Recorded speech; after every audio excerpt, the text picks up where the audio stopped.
ভোটের মুখে কি বিজেপি ছাড়লেন হলদিয়ার শেখ মুজাফফর?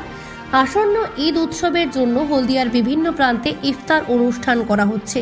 তেমনি হলদিয়া টাউন তৃণমূল সংখ্যালঘু সেলের ইফতার ও ঈদ উপহার অনুষ্ঠানে আয়োজিত করা হয়েছিল।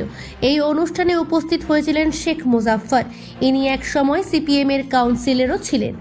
তারপর বিজেপিতে যোগদান করেন। উনি একজন শিল্পপতি। সংবাদ মাধ্যম জিজ্ঞেস করেন, আপনি তো একসময় বিজেপিতে যোগদান করেছিলেন, আজকের এই তৃণমূল কংগ্রেসের ইফতার প্রদানের অনুষ্ঠানে এসেছেন। এই নিয়ে তিনি বলেন, আমি একসময় ভুল করে বিজেপিতে কলকাতায় গিয়ে যোগ দিয়েছিলাম, কিন্তু তারপরে আমি আর কোনো দলে নেই। আমি এখন কোনো দলে নেই, আমি এখন সমাজ সেবক হিসেবেই আছি। সংবাদ মাধ্যম জিজ্ঞাসা করায় উনি বলেন, আমি বিজেপিতে একবার গিয়েছিলাম, আর আমি বিজেপিতে যাইনি। এই মুহূর্তে আমি কোনো দল করিনি। এছাড়া সভা থেকে তিনি ঈদের সকল ভারতবাসীকে ঈদের শুভেচ্ছা দিয়েছেন।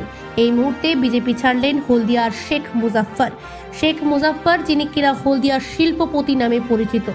কিছুদিন আগে ইফতার অনুষ্ঠানে তৃণমূল সংখ্যালঘু সেলের পক্ষ থেকে ওনাকে আমন্ত্রণ করা হয়েছিল। সেই আমন্ত্রণে এসে এরকমই মন্তব্য করেন সমাজসেবক শেখ মুজাফফর।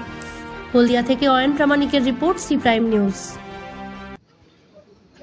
আজকে যে ইফতারে আপনি উপস্থিত হয়েছেন, কি বার্তা দিচ্ছেন সাধারণ? বার্তা এটাই দিতে চাই, সারা মাস ধরে যে আমাদের রমজান চলছে, সেই রমজানে সংখ্যালঘুর পক্ষ থেকে আজকে ইফতারের সামগ্রী ভাই বোনেদের হাতে তুলে দিয়েছে। তারা নিশ্চয়ই এই সমাজের জন্য দোয়া করবেন, আমিও তার সামিল হলাম।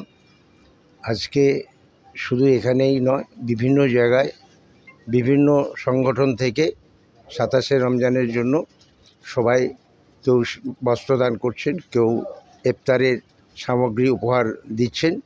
তাই এটা মহৎ কাজ আমাদের যে সংখ্যালঘু সেলে এখানকার যারা নেতৃত্বে আছেন তাদেরকে ধন্যবাদ জানাই যে তারা এরকম একটি মহৎ কাজ করছেন, এবং সেই কাজের সঙ্গে আমিও যুক্ত হয়েছি। ধন্যবাদ। যেমনটা জেনেছেন, আপনি তো বিজেপিতে যোগ দিয়েছে, তার সত্ত্বেও হচ্ছে আজকে তৃণমূল সংখ্যালঘু সেলের এইরকম একটা অনুষ্ঠানে আপনি আমি বিজেপিতে যোগ দিয়েছিলাম ঠিক, কিন্তু বিজেপিতে আমি নেই। রাজনৈতিকভাবে এখন কোনো দলে নেই। রাজনৈতিকভাবে কলোনিতে বিজেপিতে একদিন গেছিলাম কোনো কারণবশত, একদিন গেছিলাম কলকাতা, এটাই আবার শেষ। সামনে ঈদ, কি বার্তা দেবেন? ঈদ সবাইকে শুভেচ্ছা বার্তা দেবো, সারা ভারতবাসীকে, সবাইকে ধর্ম দলবদ নির্বিশেষে, আমাদের হিন্দু মুসলমান সব বাদের মানুষের জন্য ঈদের শুভেচ্ছা সবাইয়ের। আপনার নাম এবং শেখ মুজাফফর।